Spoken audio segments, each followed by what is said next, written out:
A paz do Senhor, meus amados irmãos. Estamos aqui novamente, Pastor Marcelino, Assembleia de Deus, Catedral de Perus. Estamos aqui em mais um vídeo nesse canal. Por favor, comente, curte, compartilhe e dá uma força ao canal que está apenas engateando. Amém? Deus abençoe. Vamos falar sobre o nascimento de Jesus Cristo. Para tanto, vamos já abrir a palavra de Deus. Evangelho de São Mateus, capítulo 1, versículo 18. Ora, o nascimento de Jesus Cristo foi assim: estando Maria, sua mãe, desposada com José, antes de se ajuntarem, achou-se que estava grávida do Espírito Santo. Tá certo? Então José, seu marido, como era um homem justo, não querendo difamá-la, intentou deixá-la secretamente, mas aí o Espírito Santo apareceu e disse: não temas em receber a sua mulher, pois o que nela foi gerado é do Espírito Santo de Deus, tá? Então veja bem, vamos lá. Cristo é uma das maiores figuras da nossa história. Ele é o fundador do nosso cristianismo, uma das maiores religiões do mundo, tá? Sem dúvida, o cristianismo é o centro da fé cristã, tá? Mas quem é esse Jesus, o qual nós chamamos de Salvador? Nosso Senhor e Salvador Jesus Cristo. Seus ensinos são chamados de boas novas. Evangelho quer dizer boas novas. Jesus não trouxe apenas uma nova doutrina filosófica, não. Jesus transformou a si próprio pelo Salvador do mundo, tá? A boa notícia é que ele é o Salvador do mundo, tá certo? Diz aqui em Miqueias, capítulo 5, versículo 2, tá? E tu, Belém Efrata, pequena demais para figurar como grupo de milhares de Judá, de ti me sairá aquele que a reinar em Israel, e cujas origens são desde os tempos antigos, desde a eternidade, tá? Então Jesus Cristo, ele havia sido prometido à humanidade para que salvasse todos nós, entendeu? A Bíblia diz que não há outro no mundo dado entre os homens pelo qual possamos ser salvos, a não ser Jesus Cristo, tá certo? Não existe outro. Muitos filósofos passaram pela terra, Platão, Sócrates, Maomé, Buda, Confúcio, tantos outros passaram pela terra, deixaram escritos algumas palavras bonitas, mas ninguém disse assim, ó, eu vou para o meu Pai preparar-vos lugar. Não, ninguém disse, só Jesus disse, eu vou preparar-vos lugar na casa de meu pai, há muitas moradas, tá? E vocês são meus amigos, eu quero que vocês estejam comigo lá onde eu vou, tá certo? Então, só Jesus prometeu ir e vai voltar aqui nessa terra para nos buscar. Continuemos pela palavra de Deus, tá? As palavras e ensino de Jesus chamamos de cristologia, tá? Sua vida, nós extraímos informações, ensinos e obras na Escritura, tá? A Bíblia apresenta a pessoa de Cristo como tema central da mensagem transmitida aos homens, a mensagem de Deus transmitida aos homens, tá certo? Transmitido aos patriarcas, aos apóstolos, aos judeus, aos gentios, que somos nós, como ele disse em São Mateus capítulo 16, versículo 15, o ide de Jesus, ide por todo mundo, pregai o meu evangelho a toda criatura, quem crer e for batizado será salvo, porém quem não crer será condenado. Então só em Jesus existe salvação, não tem outro. Atos capítulo 4, versículo 12, em nenhum outro há salvação, porque também em nenhum outro nome há dado entre os homens pelo qual possamos ser salvos. Jesus deu a sua vida. Um dia no céu houve uma reunião. Quem irá salvar a humanidade? Jesus se apresentou e disse, eu vou, Pai, vou salvar a humanidade. Caminhou em direção ao Gólgota, em direção ao Calvário, levou a cruz pesada por mim e por ti, tá?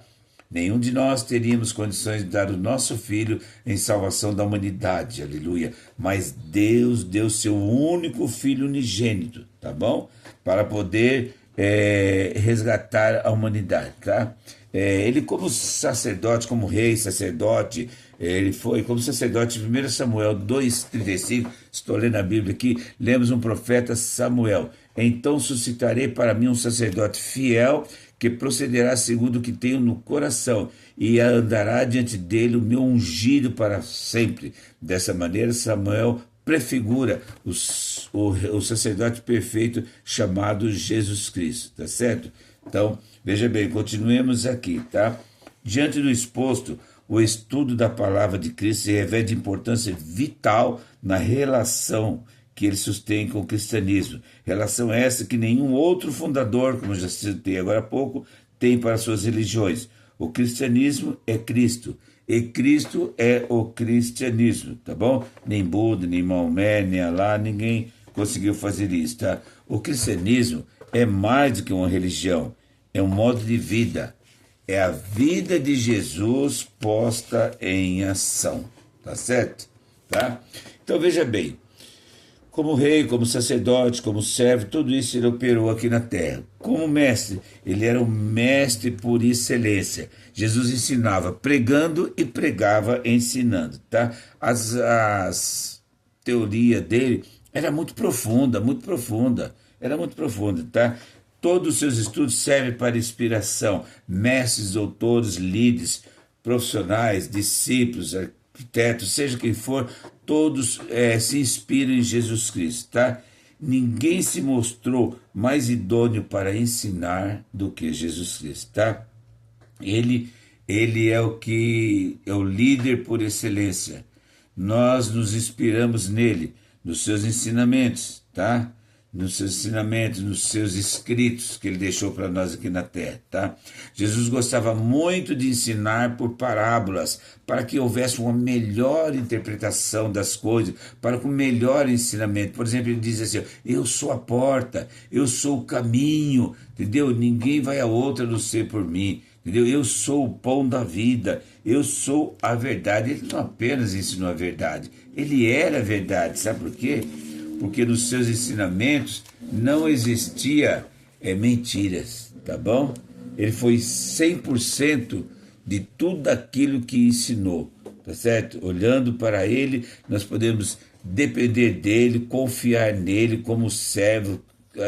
Ele nos ensinou como servir, todas essas coisas. Ele brilhou no seu caráter de Jesus, tá? Ele não citava tradições humanas, ele citava os ensinamentos do dia a dia, tá? Jesus viveu o que ensinava e ensinava o que viveu, tá?